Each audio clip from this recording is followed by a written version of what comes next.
Bonjour les troisièmes, nous voici pour une nouvelle vidéo, toujours sur le même chapitre, c'est-à-dire la santé et les micro-organismes.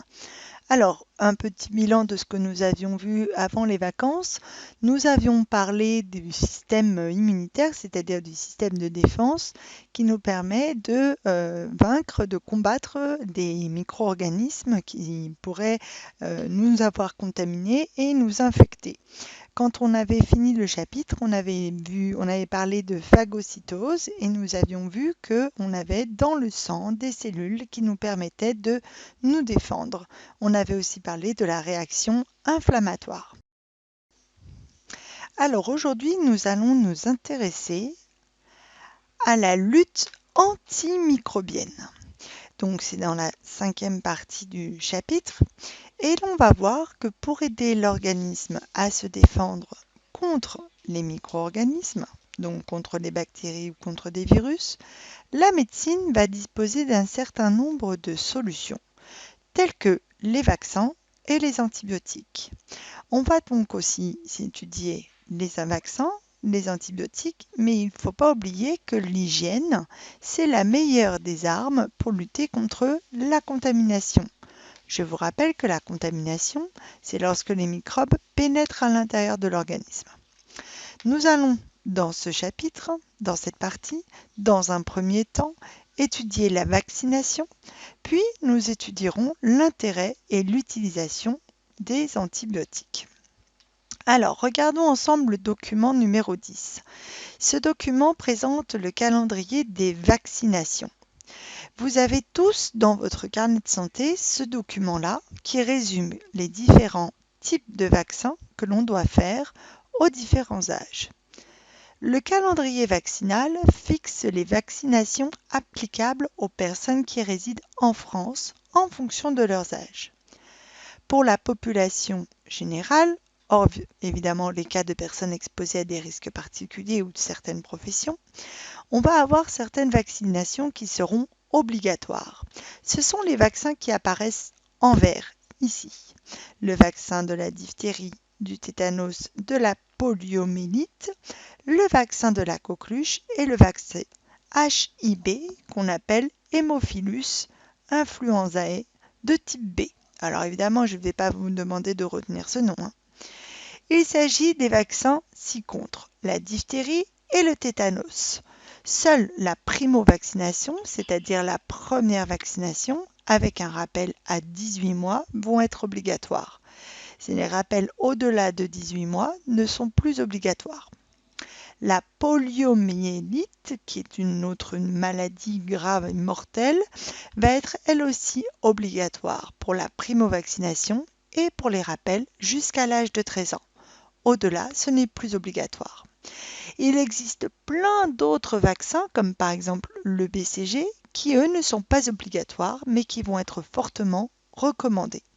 Vous avez ici le BCG qui se fait à la naissance et qui permet de lutter contre 3 maladies dont on reparlera plus tard dans le cours.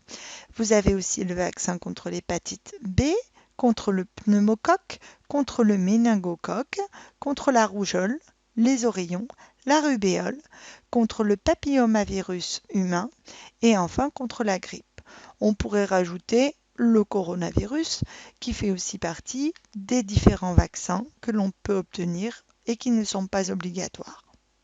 Attention, ce document présente le calendrier vaccinal des années 2012. Il faut savoir que depuis, il y a d'autres vaccins qui sont devenus obligatoires. Nous allons en parler dans la suite du cours. Passons à l'activité. Je vous demande, si vous avez la possibilité d'imprimer cette activité et de la coller dans votre cahier. Si ce n'est pas possible, laissez de la place et notez simplement la correction sur votre cahier. Activité numéro 12. Nous devons retrouver les vaccins obligatoires et recommandés d'après le document 10 que nous venons de voir ensemble. Première question, il faut retrouver quels sont les 3 vaccins obligatoires en France pour les jeunes enfants. Ils sont au début du document. À vous de les retrouver. Vous devez les noter ici, ici et enfin ici.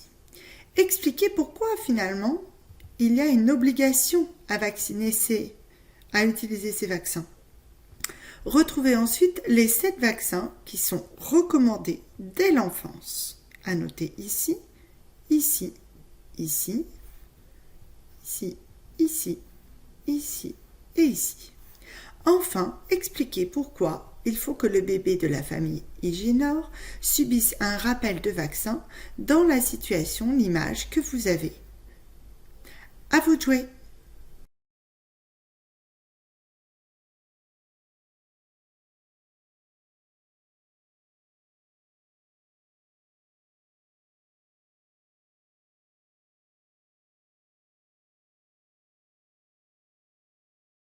Passons à l'activité. Alors, nous devons citer quels sont les vaccins qui sont obligatoires et ceux qui sont recommandés. Retrouvons à l'aide du document 10 les 3 vaccins obligatoires en France pour les jeunes enfants. En réalité, il en existe plus aujourd'hui, mais les 3 vaccins obligatoires en France sont pour le premier le DTP qui protège contre 3 maladies, la diphtérie, le tétanos et la poliomyélite, qui sont des maladies mortelles. Le deuxième vaccin qui va être obligatoire en France, c'est le vaccin contre la coqueluche. Et enfin, le troisième, c'est le vaccin contre l'haémophilus influenzae de type B. Toutes ces maladies sont des maladies qui sont mortelles. Elles sont donc obligatoires car les enfants les plus jeunes ne sont pas encore bien protégés contre ces maladies mortelles. Leur système immunitaire, qui est donc ce qu'on appelle le système de défense, va être fragile et a besoin d'être renforcé par cette vaccination. Il existe d'autres vaccins qui sont non plus cette fois-ci pas obligatoires mais recommandés dès l'enfance. Et là, il en existe 7. Nous avons le vaccin contre l'hépatite B, le vaccin contre le pneumocoque, le vaccin contre le méningocoque C, le vaccin contre la rougeole, contre les oreillons, le vaccin contre la rubéole et enfin le vaccin contre le papillomavirus humain, contre la grippe. Et il peut y avoir encore d'autres vaccins, comme par exemple celui du coronavirus. Pourquoi, à partir de l'image, page 29, pourquoi il faut que le bébé Hygiénor subisse un rappel de vaccin? Regardons de nouveau cette situation. Nous avions dans cette image le papa qui tient son fils sur ses genoux et à côté la jeune fille. Ils sont dans la salle d'attente du médecin. La jeune fille dit qu'elle va encore avoir des antibiotiques.